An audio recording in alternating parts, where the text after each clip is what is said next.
Hello बच्चों, कैसे हैं आप लोग। चांदनी दीदी ऑफिशियल चैनल में आप सभी का स्वागत है। तो आज के इस वीडियो में हम लोग सीखने वाले हैं अनुपात एवं समानुपात का पार्ट 3। तो जिन लोगों ने पार्ट 1 और पार्ट 2 नहीं देखा है वो लोग जाकर डिस्क्रिप्शन बॉक्स चेकआउट कर सकते हैं। वहाँ पे आपको पार्ट 1 और पार्ट 2 का लिंक मिल जाएगा। अगर आप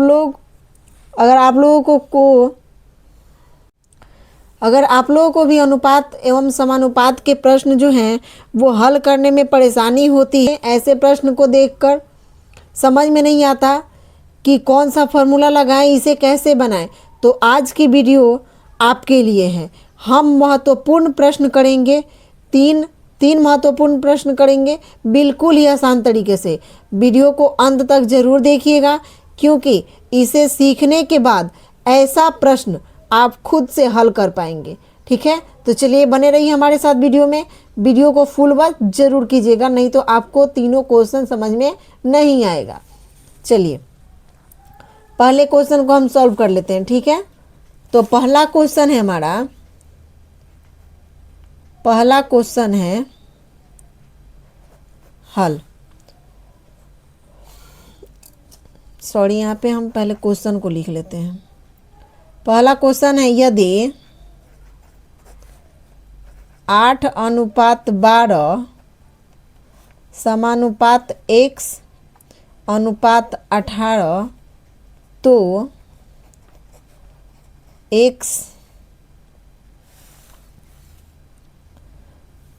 x ज्ञात कीजिए। x ज्ञात कीजिए। अब देखिए, अगर आपको एग्जाम में अगर ऐसा क्वेश्चन दे दे, ठीक है, अगर ऐसा क्वेश्चन दे दे तो आप क्या करोगे? यहाँ पे तो बीच में x दे दिया, अब इसको निकालना है। तो देखिए, इसमें सबसे पहले आपको देखना है कि ये जो हमारा क्वेश्चन दिया है ये अनुपात में है, सॉरी अनुपात में नहीं, समानुपात में है। ये जब यहाँ पे समानुपात का चिन्ह लग गया तो ये समानुपात में है। समानुपात में क्यों है? क्योंकि अगर ये समानुपात में नहीं होता तो यहाँ पे ये x का मान निकालने के लिए नहीं देता। जहाँ तक मैं जानती हूँ, अगर ये समानुपात में नहीं होता तो ये x का मान निकालने के लिए नहीं देता। इसलिए इसे हम कह सकते हैं कि ये जो क्वेश्चन हमारा दिया ये समानुपात में है। तो जब ये समानुपात में है तो हम क्या करेंगे?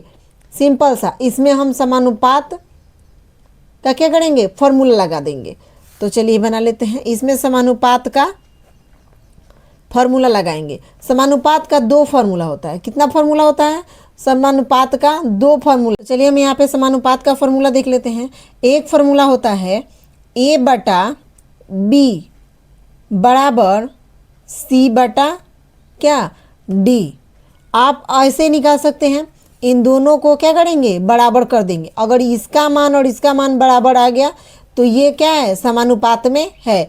तो ये समानुपात में है तो ये दोनों बराबर ही होगा। ठीक है, उसके बाद अगर ऐसे नहीं निकालना है तो आप इसको क्रॉस कर लीजिए।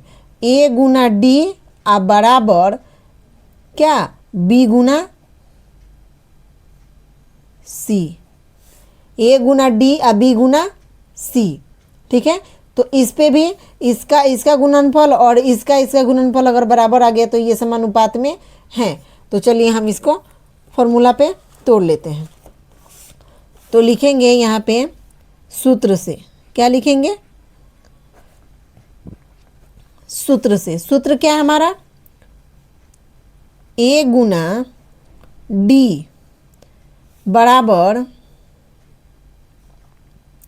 b गुना c, यानी 12 गुना क्या? x। चलिए अब इसको, सॉरी यहाँ पे हमने फॉर्मूला नहीं लगाया, ये हो जाएगा b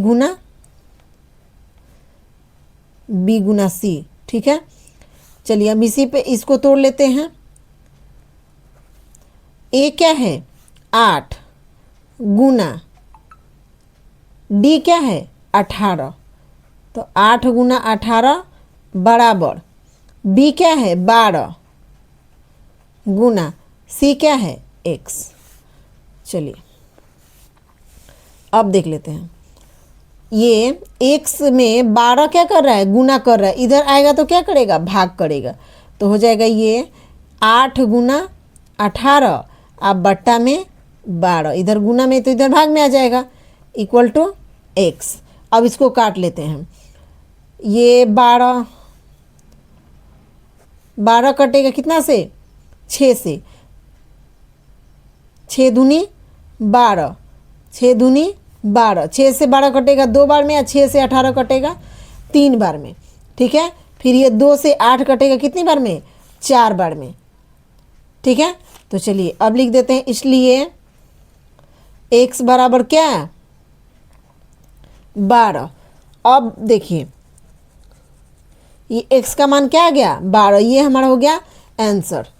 तो ये अगर समानुपात में नहीं होता, ये क्वेश्चन समानुपात में नहीं होता, तो यहाँ पे x का मान क्या होता, नहीं निकल पाता। अब यहीं पे मान लीजिए कि ये x का मान 12 आया, अगर यहाँ पे x का मान कुछ और आया होता तो क्या इसका ये निकल पाता, नहीं निकल पाता। तो ये समानुपात में था तभी ये x का मान निकल पाया, ठीक है। चलिए दूसरा क्वेश्चन देख लेते हैं। अब इस प्रकार का कोई भी क्वेश्चन मिलेगा तो अब बना लेंगे, सिंपल सा, कुछ नहीं करना है। समानुपात का फॉर्मूला लगा देना है। 2 फार्मूला होता है समानुपात का, ए बटा बी बराबर सी बटा डी, और नहीं तो ए गुना डी या बराबर बी गुना सी। इन दोनों में से कोई भी फॉर्मूला लगा देंगे, लगा के उसको तोड़ देंगे तो वो एक्स का मान क्या करेगा, निकाल देगा, ठीक है। दूसरा क्वेश्चन है, दूसरा क्वेश्चन देख लीजिए, यहीं पे है दूसरा क्वेश्चन। 36 और 64, 36 और 64 का मध्यानुपात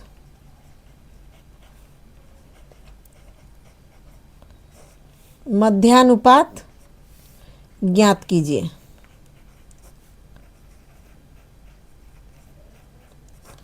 मध्यानुपात ज्ञात कीजिए। तो चलिए अब हम इसको देख लेते हैं कि ये कैसे बनेगा, ठीक है।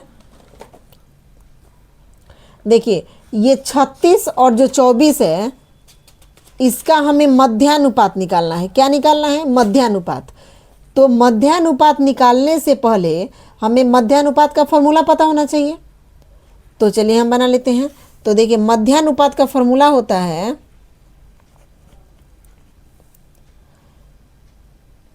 b बराबर √AC। अब ये मध्यानुपात क्या होता है, अनुपात के मध्य में जो आता है वो मध्यानुपात कहलाता है, ठीक है। तो अनुपात का अब हम इसको निकाल के देखेंगे कि हमारा जो अनुपात आ रहा है उसके मध्य में कौन कौन सी संख्याएं आ रही हैं। तो जो संख्याएं आएंगी वही हमारा क्या होगा, मध्यानुपात होगा। तो मध्यानुपात का फॉर्मूला ये होता है मध्यानुपात का फॉर्मूला यही होता है b बराबर √AC। तो जब मध्यानुपात निकालना है, और तो यहाँ पे 2 संख्या हमको दी गई है, ठीक है। तो b निकालना है तो ये पहला a होगा और दूसरा c होगा। मध्यानुपात देखिए, मध्य का मतलब बीच में होता है, ठीक है। जैसे हमारा मध्य प्रदेश है तो हमारे देश के बीच में है, इसलिए उसका नाम मध्य प्रदेश पर है। वैसे ही ये अनुपात जो बीच में आएगा वो हमारा मध्यानुपात होगा, ठीक है। तो चलिए हम इसको बना लेते हैं, इसी पे तोड़ देंगे, ये फॉर्मूला है। तो चलिए b हमें निकालना है तो b को ऐसे ही रहने देंगे, रूट अंडर है तो रूट अंडर। ये a का मान है और ये c का मान है, और b का मान हमें निकालना है। तो a है 36 और c है क्या, 64। तो चलिए अब इन दोनों को गुना कर लेंगे। यहाँ पे लिख दे रहे हैं b बराबर √36 गुना 64, ठीक है। इन दोनों को आपस में गुना करेंगे तो क्या होगा, चलिए गुना करके देख लेते हैं। यहाँ पे 36 और 64 का, चलिए आप लोग भी फटाफट गुना कीजिए, गुना करके कमेंट बॉक्स में कमेंट कीजिए।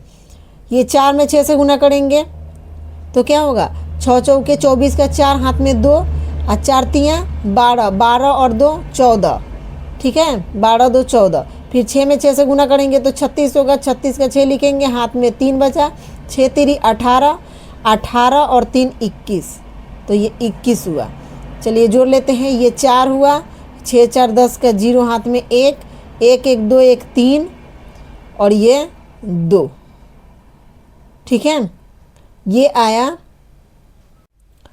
तो देखिए ये आया 2304। ठीक है, अब इसका हम क्या करेंगे, यहाँ पे लिखेंगे √अंडर 2304, 2304। अब इसका हमें क्या करना है, ये वर्ग में है तो इसका वर्गमूल निकालना पड़ेगा। तो चलिए हम इसका वर्गमूल निकाल के बता देते हैं आप लोगों को।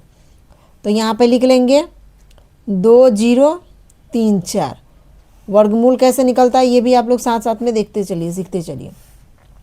ये इकाई स्थान पे 4 है तो इसमें जाहिर सी बात है 2 से भाग लगेगा, क्योंकि 2 का वो जो विभाज्यता का नियम होता है कि इकाई स्थान पर 0 2 4 6 8 हो तो ये 2 से कट जाएगा, तो 2 से भाग लगा लेंगे तो 2 से एक बार में जाएगा। ठीक है, और फिर ये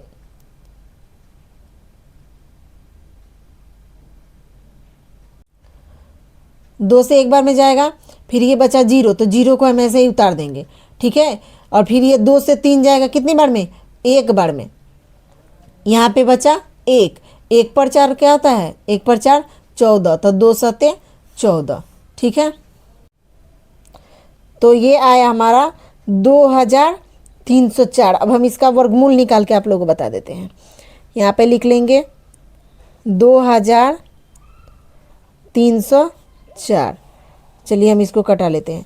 इकाई स्थान पे 4 है तो इसमें 2 से भाग लगेगा, 2 से भाग लगा लेंगे। 2 से 2 जाएगा एक बार में और 2 से ये 3 जाएगा एक बार में। यहाँ पे 1 बचा, 1 पर 0 क्या होता है 10, तो 1 पर 0 10, तो 2 पचे 10। ठीक है, ये 2 से 4 जाएगा 2 बार में। फिर इकाई स्थान पर 2 है तो 2 से भाग लगेगा, 2 से भाग लगाएंगे तो ये हो जाएगा 2 पचे 10, ये 1 पर 5 15, 2 सते 14। यहाँ पे बचा 1, 15 में से 14 जाएगा तो 1 बचा, 1 पर 2 क्या हुआ 12, तो 2 से 12 कटेगा कितना बार में, 6 बार में। फिर इकाई स्थान पे 6 है तो इसमें 2 से भाग लगेगा, तो चलिए 2 से भाग लगा लेते हैं। तो ये 2 से भाग लगाएंगे तो 2 से 5 जाएगा 2 बार में, 2 दूनी 4, 5 में से 4 घटाएंगे तो 1 बचेगा, 1 और ये 7 क्या हो जाएगा 17, तो 2 से 17 में भाग देंगे तो 8 दूनी 16, 8 बार में जाएगा। फिर यहाँ पे 17 में से 16 घटाएंगे तो क्या बचेगा 1, फिर 1 को 6 के पास ले जाएंगे तो ये हो जाएगा फिर 16, तो फिर 2 से 16 जाएगा 8 बार में। चलिए फिर इसमें 8 है तो फिर ये 2 से कटेगा, फिर 2 से भाग लगाएंगे, 2 से 2 जाएगा एक बार में, 8 जाएगा 4 बार में और ये 8 जाएगा 4 बार में। जाएगा का मतलब कि 2 से ये 8 कटेगा 4 बार में, 2 के पारे में 8 कितना बार में आता है 4 बार में। तो चलिए फिर से इकाई स्थान पर 4 है तो 2 से कटेगा ये, चलिए 2 से भाग लगा लेते हैं। 2 से ये 1 तो कटेगा नहीं तो ये दोनों को साथ में कटाएंगे तो 2 से 14 कटेगा 7 बार में। ठीक है, और 2 से 4 कटेगा 2 बार में। फिर इकाई स्थान पे 2 है तो फिर से 2 से भाग लगेगा, 2 से, तो ये 2 से 7 कटेगा 3 बार में, 2 3 6 हो जाएगा तो 3 बार में। आज 6 में से 7 में से 6 को घटाएंगे तो क्या बचेगा 1, और 1 पर 2 क्या होता है 12, तो 2 छक्के 12। ठीक है, फिर ये देखिए इकाई स्थान पे 6 है तो फिर से ये 2 से जाएगा, तो 2 से 3 जाएगा एक बार में। यहाँ पे 3 में से 2 घटाएंगे तो 1 बचेगा, और 1 को 6 के पास लेके जाएंगे तो ये 16 हो जाएगा, तो 2 से 16 कटेगा 8 बार में। ठीक है, अब देखिए अब फिर से ये इकाई स्थान पे 2 है तो 2 से 8 है तो फिर से ये 2 से जाएगा, तो 2 से 18 जाएगा 9 बार में, 9 दूनी 18 होता है। अब ये 2 से नहीं कटेगा, अब ये कटेगा 3 से। ठीक है, तो 3 से 9 कटेगा 3 बार में, और ये 3 कटेगा 3 से 1 बार में। ठीक है, तो ये रहा अपना वर्गमूल। चलिए अब हम इसको लिख लेते हैं। तो यहाँ पे लिखेंगे बराबर,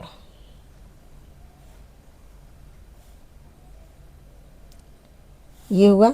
अब गिन लेते हैं कि कितना 2 है हमारा, 1 2 3 4 5 6 7 8, 8 गो 2 है, और 3 कितना है 2, तो पहले 8 गो 2 लिख लेते हैं। 1 2 3 4 5 6 7 और ये 8। अब 2 कितना हमारे पास 3 3 है 2 गो, तो यहाँ पे 2 3 लिख लेते हैं। ठीक है, चलिए अब हम इसको निकालेंगे। तो ये 2 2 के लिए 1 निकलेगा, ये 2 के लिए 1 निकलेगा, ये 2 के लिए 1 निकलेगा, ये 2 के लिए 1 निकलेगा और ये 3 के लिए भी 1 निकलेगा।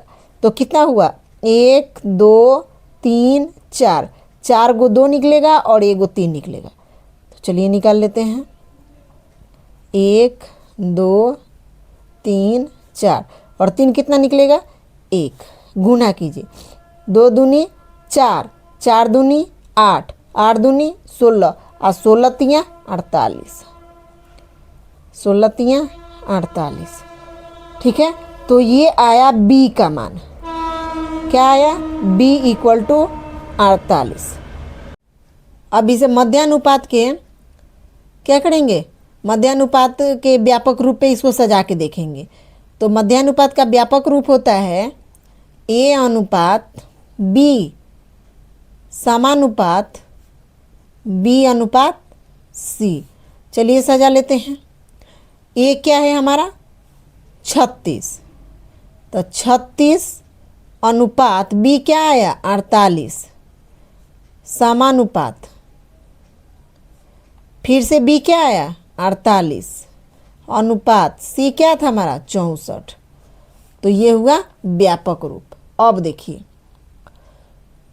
अब इसको आप लोग देख के बताइए। आप लोगों के लिए क्वेश्चन है कि 6 अनुपात 18 समानुपात 8 अनुपात 24। अब बताइए कि क्या ये जो है ये क्वेश्चन है, क्या ये मध्यानुपात में है? तो आप बोलोगे कि नहीं, ये मध्यानुपात में नहीं है। अब बताइए कि ये मध्यानुपात में क्यों नहीं है? क्योंकि मध्यानुपात का जो क्वेश्चन होता है उसके बीच का जो 2 हिस्सा होता है वो हमेशा क्या होता है, बराबर होता है, समान होता है। जब भी आप निकालोगे मध्यानुपात तो उसमें b और c का मान एक ही होता है। अगर b और c का मान 1 आ गया तो मानिए कि वो क्वेश्चन मध्यानुपात में है, अगर नहीं आया तो वो मध्यानुपात में नहीं है। ये क्वेश्चन किस में है, या तो ये समानुपात में है नहीं तो चतुर्थानुपात में है। ठीक है, ये क्वेश्चन या तो समानुपात में है नहीं तो चतुर्थानुपात में, क्योंकि उन्हीं दोनों को ये संतुष्ट करता है। ठीक है, चलिए तो चलिए तीसरा क्वेश्चन देख लेते हैं। देखिए तीसरा क्वेश्चन है, सॉरी यहाँ पे 18 8 यहाँ पे 6 है। 6 18 तथा 8 का चतुर्थानुपात ज्ञात कीजिए। ठीक है, तो चलिए हम निकाल लेते हैं। इसे 3 फॉर्मूला से हम निकालेंगे। कितने फॉर्मूला से निकाल सकते हैं इसे? हम इसे 3 फॉर्मूला से निकाल सकते हैं। पहला, आप तीनों देख लीजिए, यहाँ पे हम लिख देते हैं। पहला फॉर्मूला आप लगा सकते हो a गुना d बराबर b गुना c। इस फॉर्मूला से आप निकालिए तो भी निकल जाएगा ये, क्योंकि देखिए ये a का मान है, ये b का मान है, ये c का मान है। ठीक है, ये तीनों का मान दिया है, बस हमें इसमें d का मान निकालना है। चतुर्थानुपात में d का मान निकालना होता है। तो आप इस फॉर्मूला से भी निकाल सकते हैं, नहीं तो a बटा b बराबर c बटा d, इस फॉर्मूला से भी निकाल सकते हैं, नहीं तो चतुर्थानुपात का फॉर्मूला आप लगाइए। यहाँ पे लिख लीजिए सूत्र से चतुर्थानुपात का फॉर्मूला है कि d बराबर b गुना c और बट्टा में a। 3 फॉर्मूला हुआ, एक ये हुआ और 2 ये हुआ। आप तीनों फॉर्मूला से चतुर्थानुपात निकाल सकते हैं। ठीक है, चलिए हम इसको निकाल के आपको दिखा देते हैं। यहाँ पे लिख देंगे d बराबर b क्या है हमारा 18, तो यहाँ पे लिखेंगे 18, गुना है तो गुना। c क्या है हमारा 8, तो यहाँ पे लिखेंगे 8 बट्टा a क्या है 6, यहाँ पे लिखेंगे 6। चलिए d बराबर, अब इसको काट लेते हैं। 6 से 18 कटेगा कितना बार में, 3 बार में। अब कोई कटने वाला नहीं है तो 8 में 3 से गुना करेंगे तो क्या हो जाएगा, 24। क्या हो जाएगा, 24। अब इसका व्यापक रूप हुआ आपका कि इसका व्यापक रूप, चतुर्थानुपात का व्यापक रूप होता है 6:18, समानुपात 8:24। आप इसको चेक भी कर सकते हैं समानुपात वाले फॉर्मूला लगाकर, ठीक है। तो ये इसका व्यापक रूप होता है किसका, चतुर्थानुपात का।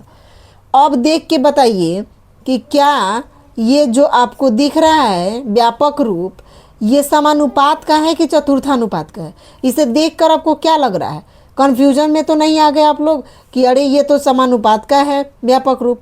लेकिन हाँ, ये समानुपात का भी है और चतुर्थानुपात का भी व्यापक रूप है, ठीक है। तो देखिए इसमें इसका जो समानुपात इसमें कौन है और चतुर्थानुपात कौन है, इसको तो जानना पड़ेगा।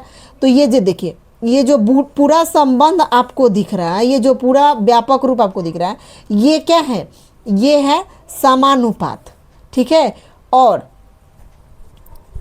ये जो निकल के आया आपका चौथा इसका अनुपात, चौथा अनुपात जो निकल के आया, ये है हमारा क्या है, चतुर्थानुपात। ये 24 जो निकल के आया ये क्या है, चतुर्थानुपात है।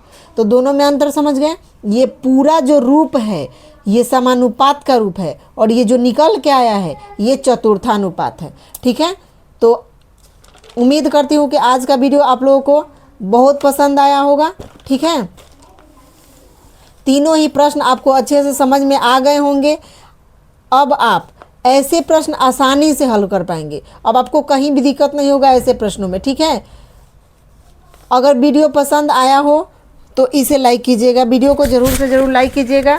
और ऐसे ही आसान भाषा में मैथ्स सीखने के लिए, मैथ्स के क्वेश्चन सॉल्व करने के लिए हमारे चैनल चांदनी दीदी ऑफिशियल चैनल को क्या कीजिए, सब्सक्राइब करके रख लीजिए, बेल आइकन को प्रेस करके रख लीजिए ताकि आने वाली हर एक वीडियो की नोटिफिकेशन आपको मिलती रहे।